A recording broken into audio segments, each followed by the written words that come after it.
कहा है कि मैया पार्वती को भोले बाबा सबसे ज्यादा प्रेम करते हैं, क्योंकि पहले तो आनंद है और दूसरी बात जो मुंडों की माला है वो सारे मुंड मैया पार्वती के हैं। आज भैया ये बात देव ऋषि नारद को नहीं अच्छी लगी। जब देव ऋषि नारद को ये बात अच्छी नहीं लगी तो देव ऋषि नारद चले हैं और कहने लगे कि अगर तुम दोनों में लड़ाई करा दे तो देवता कहने लगे इतनी तो तुम्हारी औकात नहीं है, क्योंकि पति पत्नी में इतना गहरा प्रेम है तो तुम लड़ाई कैसे करा सकते। देव ऋषि नारद कहने लगे ऐसा मत बोलो, हमारा तो यही काम है, इधर की उधर उधर की इधर। और भैया महाराज परिचय देव ऋषि नारद का यही काम था, जहाँ पे लड़ाई नहीं हुई वहां पर मिट्टी का तेल डाल के आग लगाए, जहाँ पर आग नहीं लगी वहां पर मिट्टी का तेल डाल के आग लगा देते थे, इधर की उधर और उधर की इधर। अब चले हैं देव ऋषि नारद कहाँ कैलाश पर्वत पर, कहने लगे आज हम लड़ाई करके ही माने, आज हम भोले बाबा में मैया पार्वती में झगड़ा करा के ही मानेंगे, तभी पानी पिएंगे। इधर चले तो भोले बाबा थे नहीं, मैया पार्वती अकेली खाना बना रहे, तब पहुंचे हैं और सबसे पहले मैया को प्रणाम किया कि माँ हमारा प्रणाम स्वीकार करो। माँ ने कहा कि बेटा चिरंजीव रहो, बताओ कैसे आना हुआ। कि मैया ऐसे ही आना हुआ, आपकी याद आ गई तो घूम पड़े, हमें ये बताओ तुम अकेले आज घर में, भोले बाबा कहाँ गए। मैया ने कही मिला भोले बाबा कहीं घूमने गए होंगे, मुझे बता के नहीं गए आज। कि अच्छा कोई बात नहीं मैया। अच्छा मैया हमें ये बताओ कि भोले बाबा तुम्हें कितना प्रेम करते हैं। भोले बाबा वही बात छेड़ दी, भोले बाबा तुम्हें कितना प्रेम करते हैं। मैया ने कही लला कैसी बातें करते हो, भोले बाबा हमसे ज्यादा प्रेम किसी को नहीं करते। अरे मैया भोले बाबा तो बाबरों बनाए गए, तुझसे प्रेम नहीं करते, तुझसे प्रेम नहीं करते। भोले बाबा तुझे झूठा प्रेम का सपना दिखा रहे हैं, दिखावा कर रहे हैं। मैया ने कही वो कैसे, कि वो ऐसे। मैया तुझे नहीं मानो, भोले बाबा अमर कथा जानते हैं, तुझे कभी सुनाई। मैया ने कही लला जब अमर कथा का हो तो बिछाई जाते या ओढ़ी जाते या पी जाते या खाई जाते। अब ना जाने में के लगे बात भैया भैया जान दबा के लिए कोई बात ही नहीं, ना जाने तो ना जानता। मैया ने कही लला जब अमर कथा का हो कि मैया जब अमर कथा जा होते है, जो जब कथा को सुन ले तो है वो अमर हो जाता, तभी तो तुम बार बार मरती हो। भोले बाबा अमर है, मैं कहूँ मत ही ना। भोले बाबा के जो गले में 108 मुंडों की माला है, मैया में आप तो 108 मुंड सारे तुम्हारे हैं। गौरा मैया कहने लगी बेटा मैं 108 बार मर चुकी। कि हाँ मैया, और भोले बाबा एक भी बार नहीं मरे, वो तो अमर है, तो मरेंगे कैसे। तुम तो हमारी कथा जानती नहीं ना, सुनी। आज मैया को क्रोध बढ़ो, आन दे आज आने दो, खटिया खड़ी बिस्तरा गोल, आज भोले बाबा की खबर लेंगे। इधर अपनी बात बना के देव ऋषि नारद भैया चले गए, इनको जो ही काम दो। इधर अपनी बात बना के देव ऋषि नारद चले जाते हैं। थोड़ी देर बाद भोले बाबा आए। जब भोले बाबा आए हैं तो भोले बाबा ने कुंडी खटखटाई। गौरा, अरे ओ गौरा, सुनना है नहीं ना। एक बार कुंडी खटखटाई, नहीं आवाज आई, दोबारा फिर खटखटाई, नहीं आवाज आई। भोले बाबा समझ गए आज कुछ दाल में काला है, आज कोई आया है घर पे और दाल में काला है, क्योंकि आज कुंडी नहीं खोली, वैसे तो दरवाजे पे दौड़ के आती थी हमें लेने के लिए। फिर कुंडी खटखटाई, जैसे तैसे भैया कुंडी खोली मैया ने, लेकिन बोली ना है, बोली ना है। भोले बाबा समझ गए आज दार में कार होना है, पूरी दारी करिया है। आज मैया बहुत क्रोध में है। और जब हमारी माता बहनें नाराज हो जाती भैया, नाराज परिषद, तो जी खाना बनाती या कुछ भी काम करें XYZ तो ठसका फसकी करती जाती है। कहीं कुछ करेंगे, कहीं तसला पटकेंगे, कहीं तवा पटकेंगे। अगर ये नाराज होता हो तो मैया गौरा जो ही काम कर रही, कहीं कुछ कर रही, कहीं कुछ कर रही। तो भोले बाबा ने कही मैया आज क्या बात है देवी, तुम नाराज क्यों हो? नहीं बोली। कहीं अरे एक बार तो हमें अपनी वाणी से पुकार दो, आज क्या बात हुई है, कौन आया था, क्या कह दिया तुमसे, ये तो बताओ। नहीं बोली। भोले बाबा कहने लगे अब क्या किया जाए, अब इन्हें कैसे बुलवाया जाए। अब माँ को सबसे प्यारा बेटा होता है, माँ के लिए पति से भी प्यारा पुत्र होता है महाराज परीक्षित। कहिए हमसे तो नहीं बोले, ऐसो करें कोई आइडिया निकाले इन्हें बुलवाने को। तब मैया ने कही ऐसे बता देवी गणेश कार्तिक कहाँ गए। मैया ने कही गणेश कार्तिक कहाँ गए, गणेश कार्तिक कहाँ गए, कहीं खेलते होंगे उनका पीछे पीछे फिरते।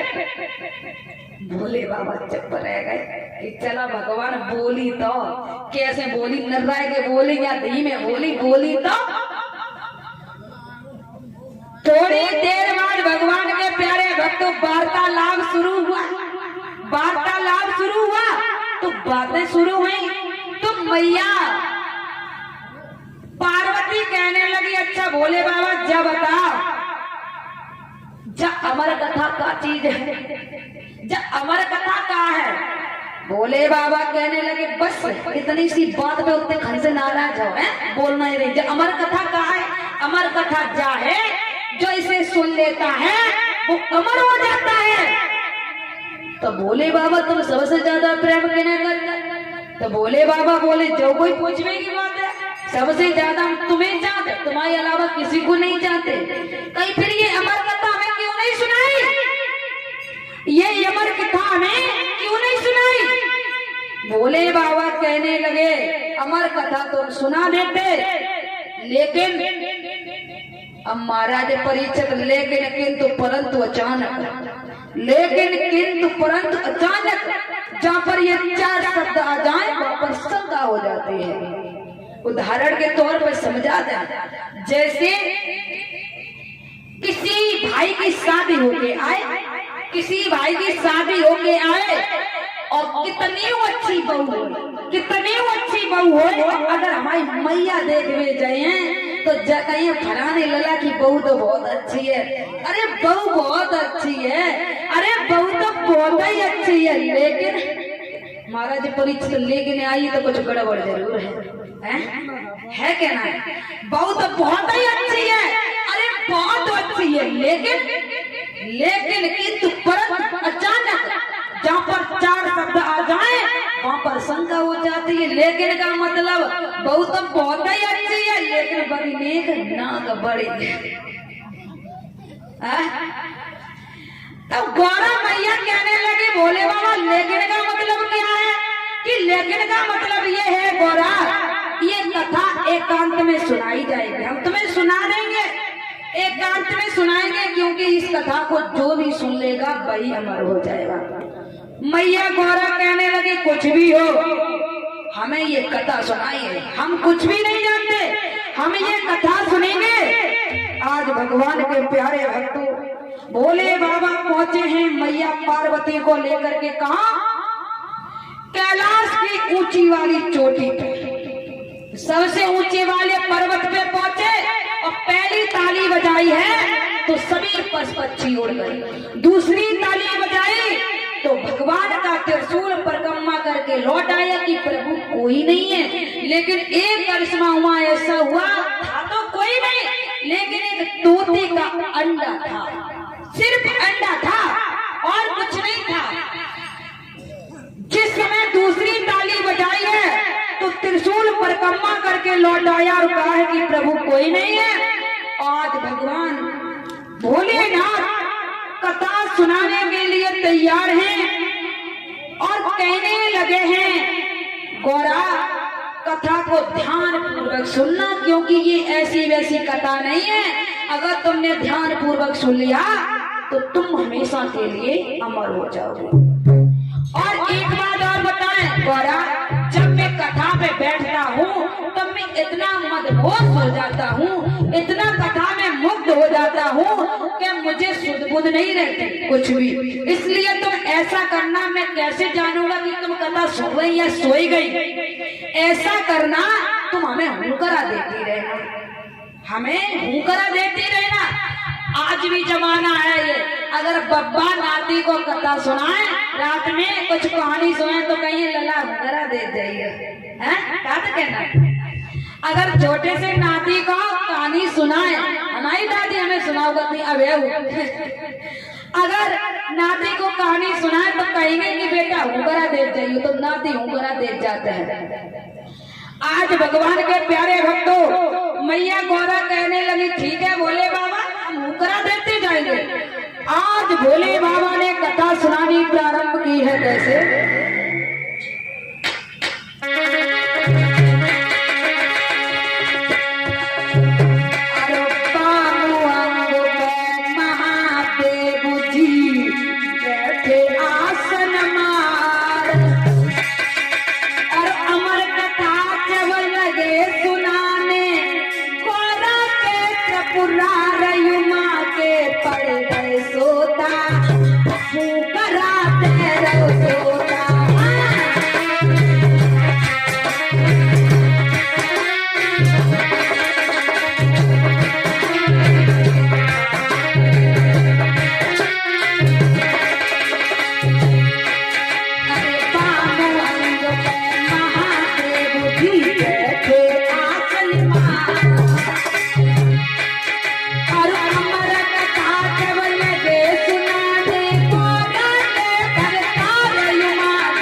हुकरा भरता रहा। भोले बाबा नहीं समझ पाए हुकरा कौन दे रहा है। भोले बाबा तो कथा सुनाने में मस्त है। जब कथा को प्यार लगा और मैया गौरा जागी तो क्या हुआ, जब नींद से गौरा जागी अफसोस भयो मन भागी।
देखा है, पैर पकड़ के बोली प्रभु माफ कर दो, हमारी आंख लग गई और ऐसा करो कथा फिर दोबारा से सुना दो। भोले बाबा ने कही वो तो ठीक है तुम्हारी आंख लग गई, ये बात छोड़ो, लेकिन ये बात बता जब तुम सो रही थी तो हुकरा कौन दे रहा था। देखा एक नवजात शिशु तोता का बच्चा हुकरा दे रहा है। भोले बाबा ने अपना त्रिशूल उठाया और कहने लगे इसने चोरी की है, इसने चोरी से हमारी कथा सुनी, आज इसे मैं जीवित नहीं छोड़ूंगा, आज इसे मैं जीवित नहीं छोड़ूंगा। आज भगवान के प्यारे भक्तों वो नवजात शिशु आगे आगे और भोले बाबा त्रिशूल ले पीछे पीछे। 3 लोग 14 भवन, इनमें किसी ने भी रक्षा नहीं की उस बालक की। 3 लोग 14 भवन, किसी ने भी कहीं रक्षा नहीं की। आखिर में वेद व्यास जी की पत्नी बाटिका बैठी थी आंगन में। जब वेद व्यास जी की पत्नी आंगन में बाटिका बैठी थी तो बाटिका ने जमुआई ली, यानी कि उवासी आई तो जमुआई ली। तो उस बालक ने, तोते के बालक ने, सूख बालक ने ये समझा कि भैया जाते अच्छी कफा अब कहीं नहीं मिलेगी, इससे अच्छी गुफा कहीं नहीं मिलेगी। जमुआई द्वारा गर्भ में प्रवेश कर गया। कौन? वो तोते का बालक। जमुआई द्वारा गर्भ में प्रवेश कर गया। इधर भोले बाबा वेद व्यास जी से कहने लगे, ये वेद व्यास जी सुनाई नहीं पड़ रहा क्या? कहाँ हो? तुम्हारे यहाँ एक चोर आया है, तुम्हारे यहाँ एक चोर आया, उसने हमारी चोरी से कथा सुनी है, जल्दी उसे हमारे हवाले कीजिए, हम उसे मारेंगे, जीवित नहीं छोड़ेंगे।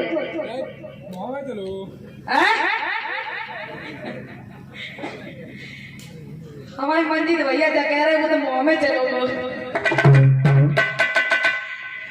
वेद व्यास जी कहने लगे, भोले बाबा चोर को तुम ही ढूंढ लो, वो तो अपनी माँ के गर्भ में चला गया, अब 9 महीना के बाद ही आएगा, पहले नहीं आ सकता।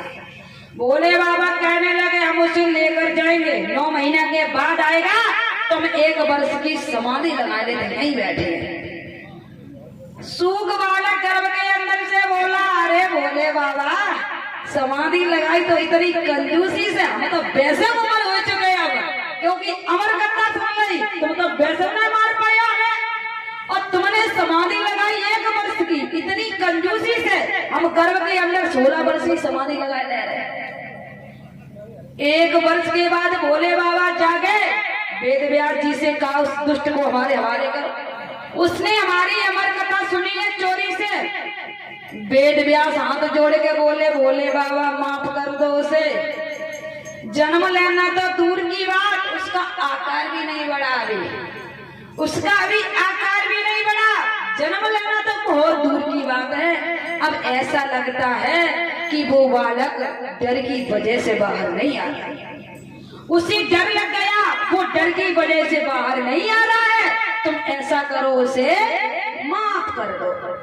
भोले बाबा कहने लगे चलो तुम्हारे कहने से उसे माफ करता हूँ, नहीं तो उसे जिंदा नहीं छोड़ता। आज भोले बाबा कैलाश पर्वत को चले जाते हैं। इधर धीमे धीमे समय व्यतीत होता गया। 16 वर्ष बाद वेद व्यास जी की पत्नी वाटिका ने एक सुंदर पुत्र को जन्म दिया। सुंदर पुत्र को जन्म दिया तो जब सुंदर पुत्र को जन्म दिया तो वही बालक नारे समेत वन में तपस्या के लिए चला गया। नारे समेत वन में तपस्या के लिए चला गया। वेद व्यास जी पीछे पीछे, बेटा कहाँ जा रहे? उस बालक ने कहा पिताजी हम वन में तपस्या के लिए जाए, और उस बालक का नाम सुखदेव रखा। इधर प्रश्न किया है कि उस बालक का नाम सुखदेव ही क्यों रखा? इंटू बिंटू चिंटू दुनिया के ना आते हैं, सुखदेव ही क्या रखो? तो बताया है कि सुखदेव इसलिए रखा कि वो बालक सुआ के अंश से पैदा था, सुआ के अंश से पैदा था, इसलिए उसका नाम सुखदेव रखा। तो पिताजी ने कहा बेटा हमारे होते हुए तुम्हें भक्ति करना शोभा नहीं देता, क्योंकि तुम जवान हो, 16 वर्ष की अवस्था है तुम्हारी, और हम भक्ति करने लायक, हम पे बुढ़ापा है, सो हम भक्ति कर नहीं रहे। मेरा बेटा भक्ति के लिए जा रहा है, शोभा नहीं देता मेरे लाल। कहा पिताजी हम तो भक्ति के अलावा कुछ नहीं करेंगे। उसी समय वेद व्यास जी ने पेड़ पौधों की तरफ देखा तो चारों तरफ राधे श्याम लिखा नजर आया।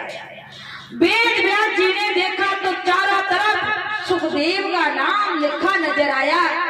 वेद व्यास जी लौट आते हैं। सुखदेव महाराज वन में तपस्या के लिए चले जाते हैं, और बताया जाता है, अगर ये भी प्रश्न आता है कि जिसे निद्रा घेर लेती है, याद रखना मैया गौरा सो गई कथा में तो अमर कथा सुनने से वंचित रह गई, फायदा कोई और उठा गया।